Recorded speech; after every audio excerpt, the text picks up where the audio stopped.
7일입니다. 사도신경 고백함으로 하나님을 예배합니다. 전능하사 천지를 만드신 하나님 아버지를 내가 믿사오며 그 외아들 우리 주 예수 그리스도를 믿사오니 이는 성정으로 잉태하사 동정녀 마리아에게 나시고 본디오 빌라도에게 고난을 받으사 십자가에 못 박혀 죽으시고 장사한 지 사흘 만에 죽은 자 가운데서 다시 살아나시며 하늘에 오르사 전능하신 하나님 우편에 앉아 계시다가 저리로서 산자와 죽은 자를 심판하러 오시리라. 성령을 믿사오며 거룩한 공회와 성도가 서로 교통하는 것과 죄를 사하여 주시는 것과 몸이 다시 사는 것과 영원히 사는 것을 믿사옵나이다. 아멘. 찬송가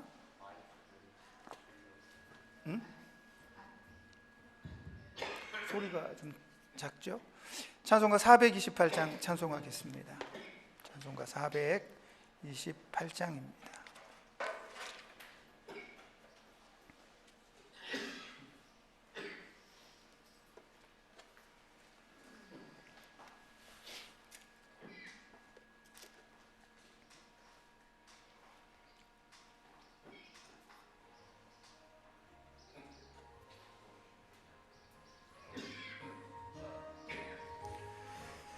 내 영혼의 햇빛 비치니 주 영광 찬란해. 이 세상 어떤 빛보다 이 빛도 빛나네. 주의 영광 빛난 영체 내게 비춰 주시옵소서. 그 밝은 얼굴 배울 때 나의 영혼 기쁘다. 아멘. 내 영혼에 노래 있으니 주 찬양합니다. 주 귀를 기울이시사 다 듣고 계시네. 할렐루야. 주의 영광 빛난 광채 내게 비춰 주시옵소서.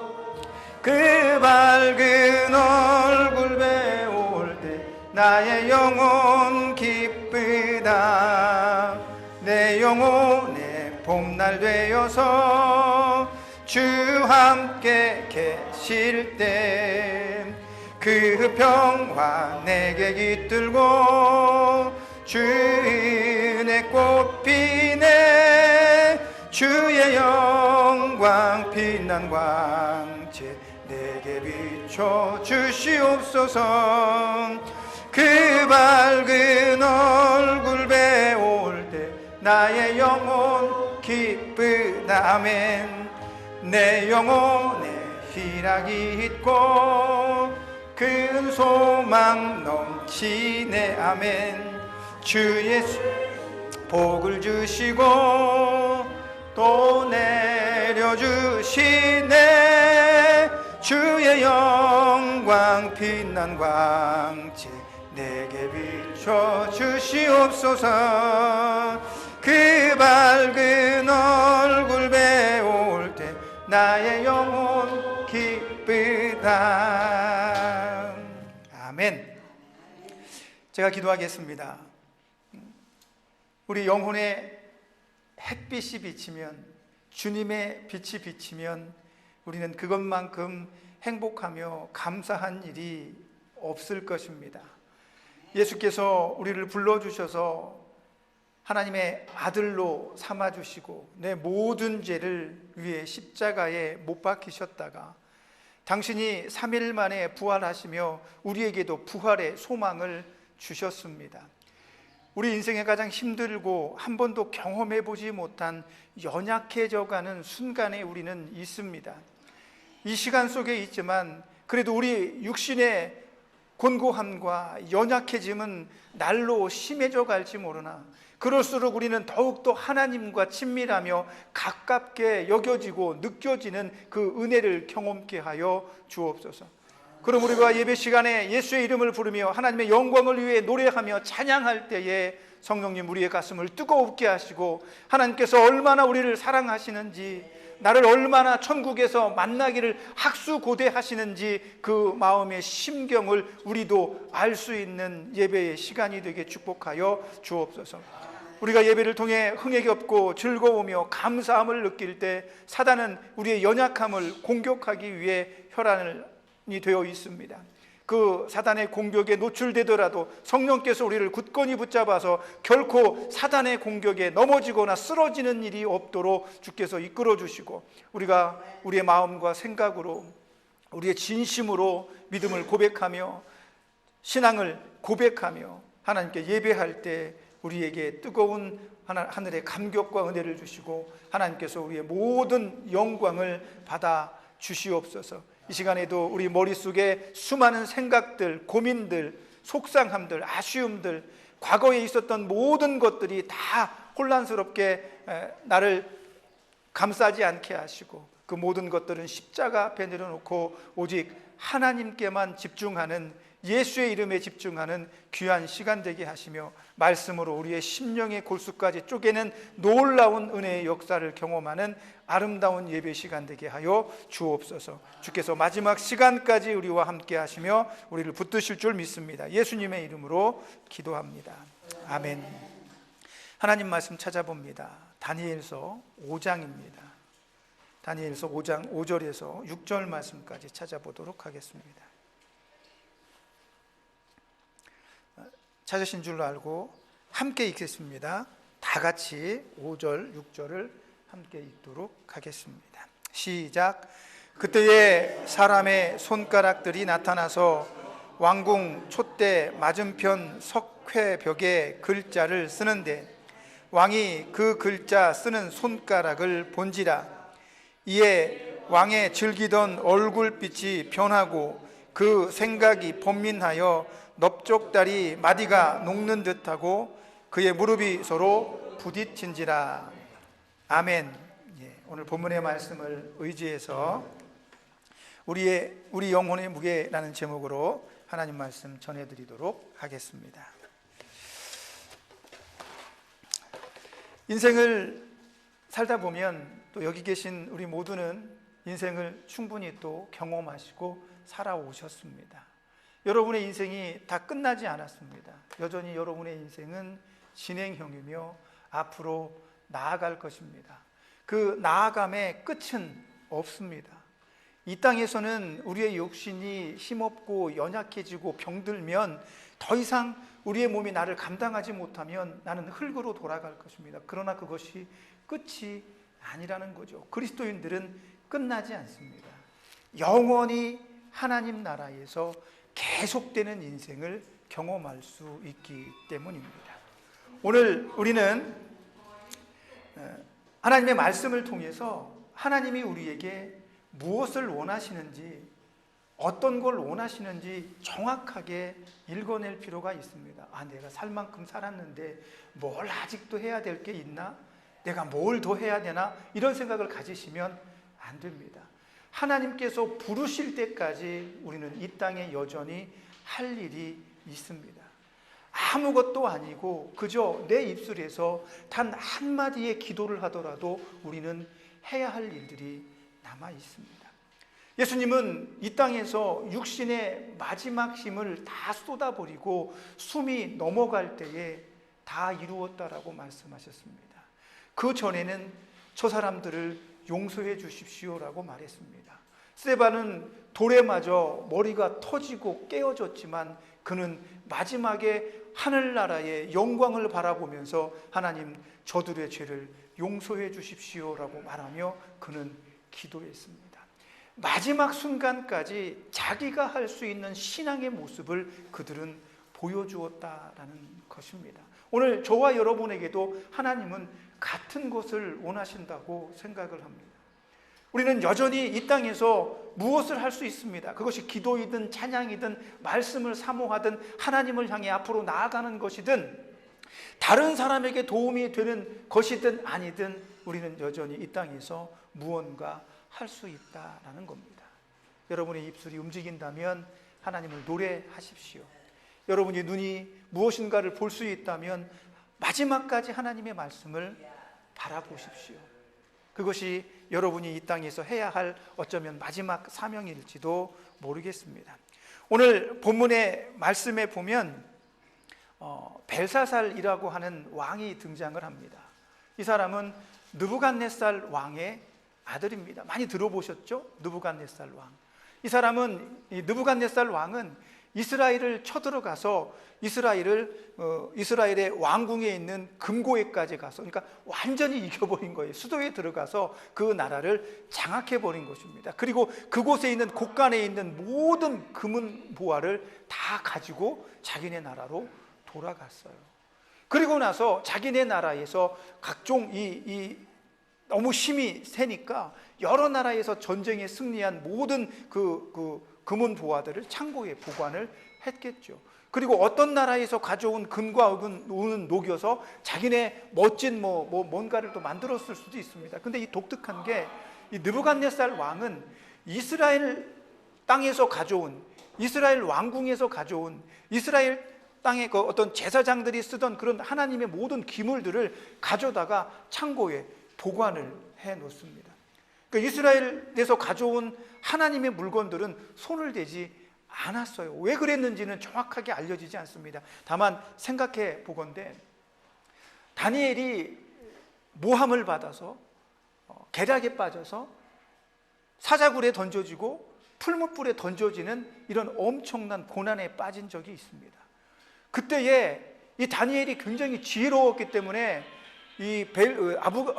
느부갓네살 왕은 다니엘과 이 세 친구들을 죽이고 싶지 않았어. 그런데도 어쩔 수 없기 때문에 그들을 풀무불에도 던지고 사자굴에도 던집니다. 이런 모습을 봤을 때 사자굴에 던져진 이 다니엘과 이 친구들, 이 다니엘이 그 안에서 멀쩡하게 누군가와 함께 있는 모습들, 풀무불에 던졌는데 그 안에 더 많은 한 사람이 더 있는 천사의 모습들을 바라보면서 이 느부갓네살 왕이 하나님에 대한 두려움을 품지 않았는가라는 생각도 하게 되는 거죠.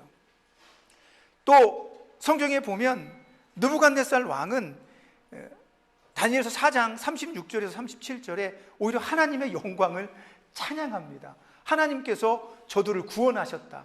하나님께서 저들을 저 풀무불 안에서도 굳건히 지켜주셨다라고 말하면서 하나님을 찬양하는 모습이 나옵니다. 물론 비단 그런 느부갓네살 왕이 하나님을 찬양하고 하나님께 영광을 돌렸던 것이 믿음의 모습이라고 단정짓기는 굉장히 어렵습니다.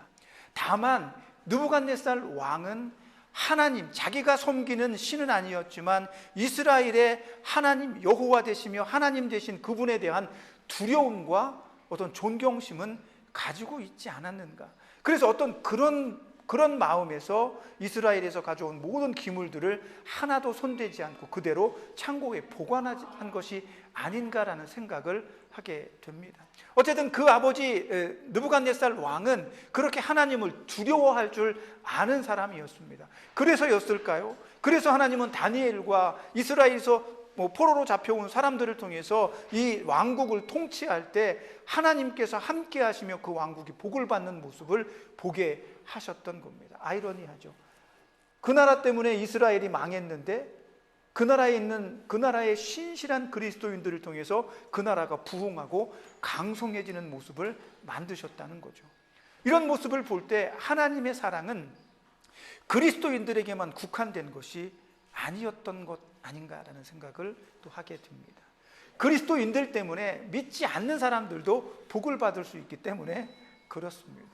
어쨌든 오늘 본문에 등장하는 벨사살 왕은 그런 자기 아버지와 같은 모습을 가지지 않았고 그 사람은 굉장히 흥청망청 그리고 굉장히 부패한 그런 사고방식들을 가진 것 같아요. 오늘도 본문에 보면 이 벨사살 왕이 1000명의 사람들, 귀부인들 또 귀족들을 초청해서 왕궁에서 잔치를 벌였습니다.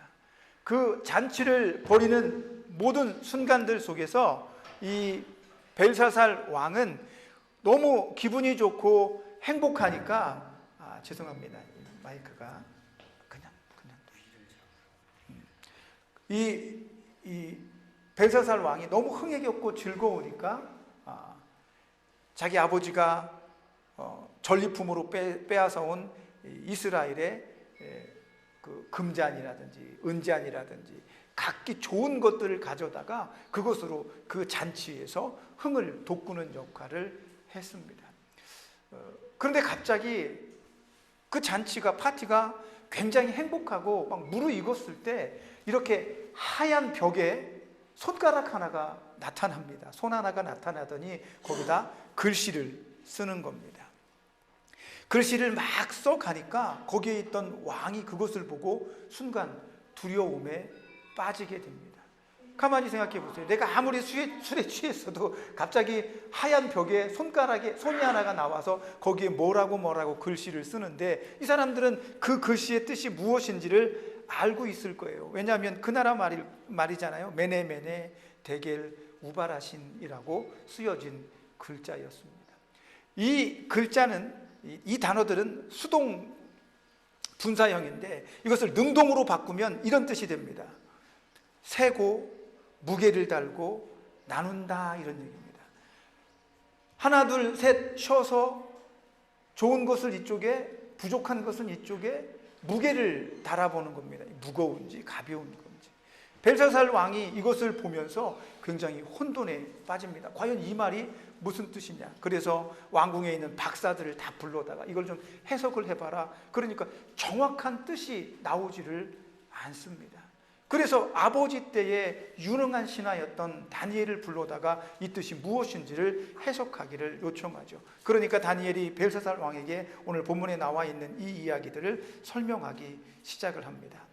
메네메네 데겔 우바라신, 이 말씀은 하나님께서 왕을 저울에 달아보는 것입니다. 당신이 얼마만큼의 무게가 나가는지, 당신이 얼마나 훌륭한지, 당신이 얼마나 잘못했는지, 얼마나 잘했는지를 달아볼 것이다 라고 하는 하나님의 경고의 메시지입니다 라고 말합니다. 근데 이 말의 의미 속에는 수수께끼 같은 것들이 포함되어 있습니다. 무게 단위나 통화의 단위로 쓰여지는 미나, 아니면 세겔이나 반미나 이런 통화 가치의 이름, 우리는 뭐 10원, 100원, 뭐 1000원 이렇게 부르잖아요. 마치 그런 의미가 거기 숨어 있다는 겁니다. 당신은 10원짜리 가치가 있는지, 100원짜리 가치가 있는지, 100달러의 가치가 있는지 하나님께서 달아보시겠다라는 겁니다. 누군가를 달아보고 재어본다는 것은 그 사람의 능력과 가치를 판단하는 겁니다. 그래서 그 사람의 가치가 없으면 폐기하게 되는 겁니다. 없어지게 되는 거고 사라지게 되는 겁니다. 그러나 그가 가치가 높아지면 존귀하게 여겨짐을 받고 그 가치만큼의 보상과 대가를 지불받게 되는 거죠. 벨사살 왕은 두려웠습니다. 그럼에도 불구하고 그 사람은 그 두려움을 하나님 앞에 나아가서 무릎을 꿇고 하나님, 제가 잘못했습니다. 손가락이 나타나서 나에게 경고하는데 그는 그 말을 듣고 지혜롭다, 다니엘에게 포상을 해라 라는 말을 남기고 계속 흥에 겨워 잔치를 하다가 그 밤에 반란으로 인해서 목숨을 잃게 됩니다. 그의 왕의 자리는 빼앗겨 버리고 말죠. 하나님은 아무리 악한 사람이든 아무리 선한 사람이든 그 사람을 심판하고 그 사람에게 어떤 축복을 내릴 때 한순간에 나타나서 하실 수도 있지만 그렇게 하지 않으십니다. 그 사람에게 충분히 시간을 주십니다. 너에게 셈을 할 수 있는 시간을 주는 거죠. 그 사람이 자기 인생을 어떻게 살았는지 고민할 수 있는 시간을 주게 되는 겁니다. 여러분들처럼 저는 30살 후반에 몸이 굉장히 연약해진 적이 있습니다. 암 4기 판정을 받고 의사가 오래 못 사시겠습니다 그랬습니다. 인생의 마지막을 정리하고 그렇게 하십시오. 집사님이었었는데 목사님, 시간이 많이 남지 않았습니다 그랬어요. 무슨 골수까지 다 암세포가 퍼졌기 때문에. 그래서 저는 생각했습니다. 내가 이 젊은 나이에 하나님 앞에 간다면 내가 뭘 해야 될까?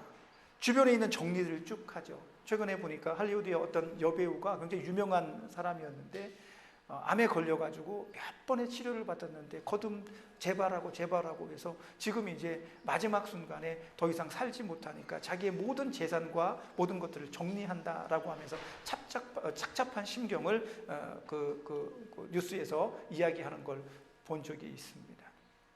어쩌면 저와 여러분 이 세상을 마칠 때 내 삶을 정리할 필요가 분명히 있습니다. 그리고 그 말은 지금까지 내가 어떻게 살아왔는지 한번 뒤돌아봐야 된다는 얘기입니다. 잘 살아왔는지, 잘못 살아왔는지, 하나님께서 보시기에 내 영혼의 무게는 어느 정도인지, 내 믿음의 크기는 어느 정도인지 한번 뒤돌아보고 정리할 수 있어야 한다는 거죠. 오늘 내 삶을 바라보면서 불평하고 불만을 토로하고 아쉬워하고 속상해하는 것뿐만 아니라 그런 것들보다 더 가치 있는 일은 내가 지난 시간 동안 잘 살아왔는지, 내가 오늘 당장 하나님을 만나면 내가 정말 가치 있는 삶을 살았는지 하나님 앞에 고백할 수 있을까라는 적어도 그런 마음의 고민들은 한번 해봐야 되지 않겠느냐라는 겁니다. 예수님은 십자가 위에서 우리를 위해서 죽으셨습니다. 예수님의 그 죽으심은 나를 위한 것입니다. 나를 위한 그 죽음이 값진 것이 되고, 나를 위한 그 죽음이 정말 성과 있는 죽음이 되려 한다면 내가 그 죽음에 걸맞는 가치 있는 삶을 살아내야 돼야 되는 것이 아닌가라는 그런 질문을 하고 있는 거죠. 내가 너를 위해서 죽었으니 내 핏값으로 산 너희들은 그 핏값을 좀 해라, 이런 이야기가 되는 거죠. 하나님은 오늘 저와 여러분에게 말씀하십니다. 너를 달아볼 거야. 내 인생의 무게가 얼마나 됐는지, 내 신앙의 무게가 얼마나 되는지 너를 달아볼 거야. 그러면 우리는 아이고 무서워라 그래야 되겠습니까? 아닙니다. 인생을 찬찬히 한번 살펴보십시오. 그리고 정말 중요한 건 지금 오늘 나의 믿음의 무게는 얼마인지를 한번 보십시오. 내 입술에서 어떤 말이 나오는지 한번 살펴보십시오. 하나님, 이 아침에도 감사합니다. 하나님, 이 아침에도 기도할 수 있게 하시고 노래할 수 있게 하시고 하나님을 찬양할 수 있게 하시고 하나님을 찾을 수 있게 해주신 것이 감사합니다라고 말한다면 여러분은 가치 있는 삶을 오늘도 살아가고 있는 것이 아닐까 합니다. 그러나 오늘 아침에 일어났는데 속상하고 또 여기저기가 아프니까 화가 나고 나도 모르는 사이에 입에서는 18욕이 나오고 그런다면 여러분의 몸에 배인 그 모든 정신과 여러분의 몸에 배인 그 모든 것들이 다 좋은 것은 아닐 수도 있다는 겁니다. 다니엘을 통해 벨사살은 하나님께 경고를 받았습니다. 내가 더 잘 살아야 되겠구나. 내 삶이 지금까지 잘못되었다면 바로 잡아야 되겠구나. 이런 생각을 해야 되지 않겠냐는 거죠. 그러나 그는 변함없이 악하고 못된 모습으로 살았습니다. 여러분, 사단이 언제 가장 강해지는 줄 아십니까?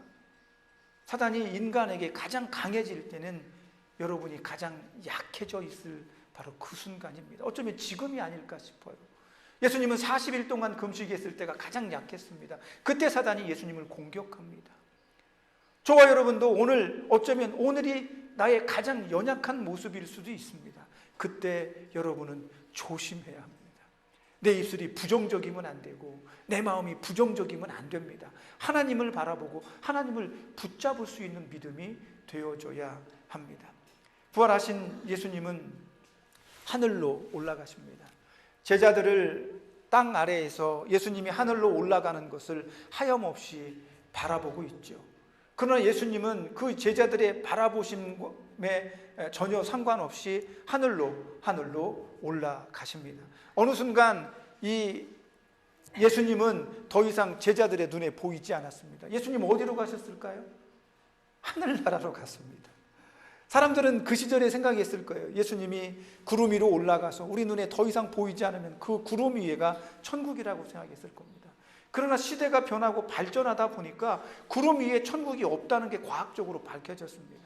그래서 사람들은 생각했습니다. 야, 이 구름 위에는 천국이 없어. 그러면 하나님의 나라 천국은 어디에 있을까? 저 구름 너머 우주에 있는 것이 아닐까? 그래서 지금 세대에서는 하나님의 나라를 어디에서 찾냐면 우주에서 찾습니다. 하나님의 나라는 우주에 있다라고 사람들은 믿고 있는 거죠. 그러나 우주에 나가보니까 그 우주에도 하나님의 나라는 없습니다. 아직 발견되지 않은 걸까요? 저는 그래서 참 답답하다고 생각합니다. 하나님의 나라가 어디에 있든 하나님은 거기에 존재하십니다. 아주 쉬운 얘기로 하나님이 태초에 천지를 창조하셨습니다. 첫째 날에 빛과 어두움을 나누셨습니다. 빛은 태양도 거기에 들어가고 달도 거기에 들어가고 별들도 거기에 들어갑니다. 그래서 하나님은 빛을 만드실 때 그 하나님께서 빛을 만드시기 이전에 우주는 어둠이었다는 거죠. 빛을 만드셔서 별들을 창조하셨습니다. 하나님이 우주를 창조하신 겁니다. 그런데 하나님께서 창조한 그 우주에 하나님이 계실까? 저는 그렇게 생각하지 않습니다. 왜냐하면 하나님은 이 세상, 이 우주를 창조하기 이전부터 존재하신 분이에요. 그래서 저는 하나님의 나라가 우주를 포함한다고 생각합니다. 우주가 하나님을 포함하는 것이 아니라 하나님의 나라가 우주를 포함하게 된다고 생각합니다. 아유, 어렵습니다. 그런데 그 나라에서 예수님이 우리를 위해서 가셨습니다. 예수님이 가시니까 제자들은 예수님 잘 가요, 나중에 뵙겠습니다 라고 말했지만 한 번 가신 예수님은 다시 안 오실까요? 성령님을 우리에게 보내주셨지만 이미 하늘로 올라가신 그 예수님은 다시 우리에게 오시지 않는 걸까요? 아닙니다. 오십니다. 예수님은 이미 부활하셔서 하늘로 올라가셨지만 사도 바울을 만나러 오셨습니다. 다메섹 도상에서 예수님은 사도 바울을 만나 주십니다. 그곳에서 사도 바울의 변화를 이끌어내십니다. 스데반이 돌에 맞아 죽을 때 마지막 순간에 하늘이 열리며 그의 영광 앞에 예수님의 하나님의 보좌와 예수님께서 거기 계셨습니다. 여러분이 원하신다면 언제든지 예수님은 지금 우리에게 방문하실 수 있고 우리와 함께 하실 수 있습니다. 여러분이 가장 연약할 때 예수님을 부르시면 바로 예수님은 여러분에게 다가오실 수 있는 분이라는 거죠. 하나님, 내가 내 인생을 달아보니까 벨사살처럼 악했습니다. 못됐습니다. 나빴습니다. 그러나 하나님, 이 연약한 나를 용서하시고 나를 구원해 주옵소서라고 고백한다면 즉시로 예수님은 여러분의 그 모든 근심들을 털어내 주실 것입니다. 하나님이 우리에게 내 인생을 달아볼 거야, 내 인생의 무게가 얼마나 되는지 내가 한번 달아볼 거야 라고 말하면 심판을 위해서가 아닙니다. 여러분을 구원하시기 위해서며 여러분을 용서하시기 위해서라는 사실을 반드시 기억해야 합니다. 그걸 잊어버린다면 심판이 되겠죠. 이 한 주간 여러분은 벽에 나타나 벨사살 왕에게 경고한 것처럼 하나님의 음성을 들어야 합니다. 마지막 순간에 내가 하나님을 만나러 갔을 때 내가 부족하거나 연약하여서 하나님 앞에 잘못된 그런 신앙을 보여서 책망을 받는 일이 없도록 이 한 주간에도 힘겹고 어렵겠지만 믿음으로 하나님을 바라보시고 믿음으로 하나님을 의지하시는 일에 최선을 다하십시오. 예수님이 바라시는 건 그것입니다. 이 한 주간도 여러분의 연약한 육신을 이끌고 예수의 이름으로 기도하시면 예수님은 반드시 여러분의 기도에 응답하실 것이라고 확신합니다. 이 한 주간도 그렇게 믿음으로 살아내시고 승리하는 여러분들이 되시기를 예수님의 이름으로 부탁드립니다. 기도하겠습니다. 하나님, 내 인생의 무게는 얼마나 될까요? 우리 영혼의 무게는, 내 믿음의 무게는 얼마나 나갈까요? 한평생 예수의 이름을 따르며 헌신과 충성으로 살아왔지만 그 믿음의 무게가 오늘 나의 연약함 때문에 시험당하고 있다면 우리는 예수의 이름을 붙들기를 소원합니다. 이 한 주간도 예수님과 동행하며 고백하고 내 입술을 열어 기도하며 하나님의 은혜를 누릴 수 있는 우리 모두가 되게 하시고 우리의 마음이 평안하도록 이끌어 주옵소서. 예수님의 이름으로 기도합니다. 아멘. 찬양 1525장 살아계신 주 찬양하겠습니다.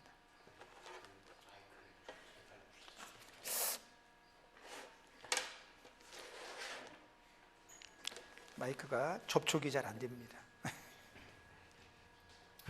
네.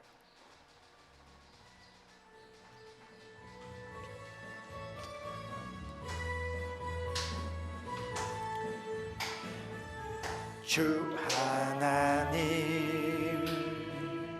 독생자 예수 날 위하여 오시었네. 내 모든 죄 용서하시고 죽음에서 부활하신 나의 구세주 살아계신 주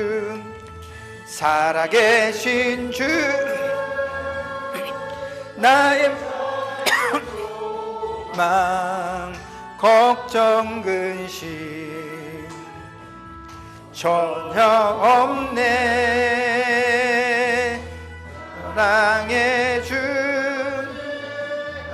길 인도하니 내 모든 삶의 기쁨 늘 충만하네.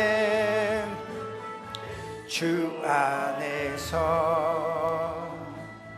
거듭난 생명 도우시는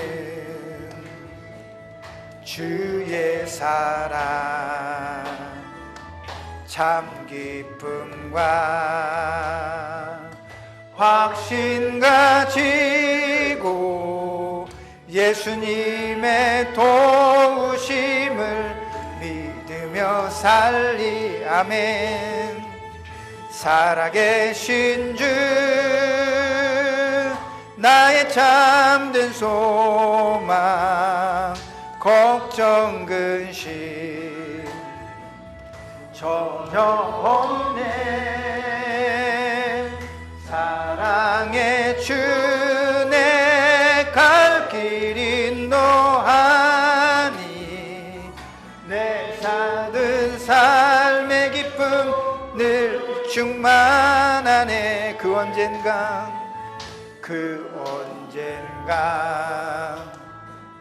주 뵐 때까지 주를 위해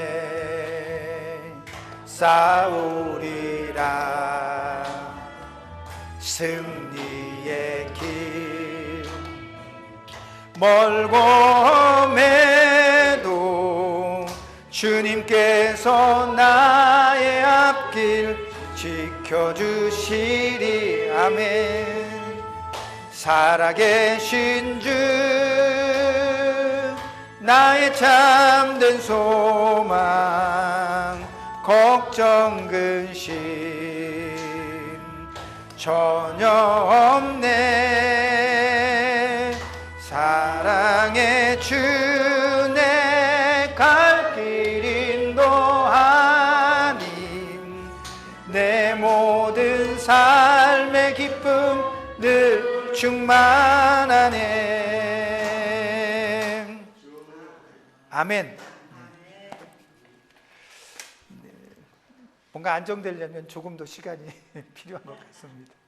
제가 기도하겠습니다. 하나님, 우리가 실수하건 그렇지 않든 하나님은 우리의 마음의 중심을 보시는 줄 믿습니다. 누가 잘해서 내 믿음이 좋아지는 것이 아니라 내가 하나님을 최선을 다해서 섬기고 사랑하기 때문에 나의 믿음이 좋아집니다. 또 내 능력만이 아니라 내가 사랑할 수 없을 때에도 성령님께서 나를 감동하시고 감화하셔서 고백하게 하시고 하나님을 볼 수 있게 은혜를 주셔서 우리의 믿음이 돈독해지는 줄로 믿습니다. 이 한 주간 우리가 살아갈 때 하나님 손을 붙들고 예수의 손을 의지하며 나아갈 수 있는 그런 굳센 믿음 우리에게 있게 하여 주옵소서. 우리가 하루 동안 살아가면 수많은 소리를 들으며 수많은 것들을 우리 눈을 통해 봅니다. 그러나 우리의 마음은 오직 예수만 바라보게 하시고 하나님만 바라보게 하여 주옵소서.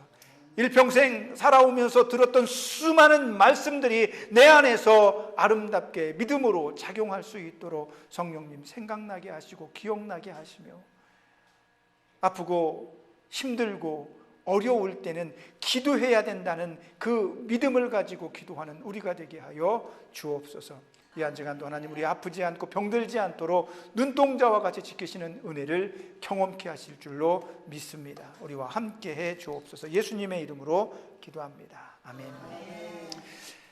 이제는 죄에서 우리를 구속하여 주신 예수 그리스도의 구속의 은혜와 아들까지 내어주신 하나님 아버지의 사랑하심과 성령님의 감동감화 내주하시며 교통하시는 은혜의 역사로 날마다 믿음을 고백하며 내 삶의 무게와 내 영혼의 무게와 믿음의 무게를 재어보며 지혜롭게 하나님과 동행하며 기도하고 주님의 도움을 요청할 수 있는 믿음의 사람으로 살기를 원하는 여기에 모인 사랑하는 성도들 머리 위에, 우리를 돌보고 치료하는 병원의 모든 손길들 위에, 우리가 사랑했던 교회와 우리가 그토록 사랑하는 가족들 머리 위에, 우리가 사랑하는 이 나라 이 민족 위에 이제로부터 영원까지 함께 있을지어다.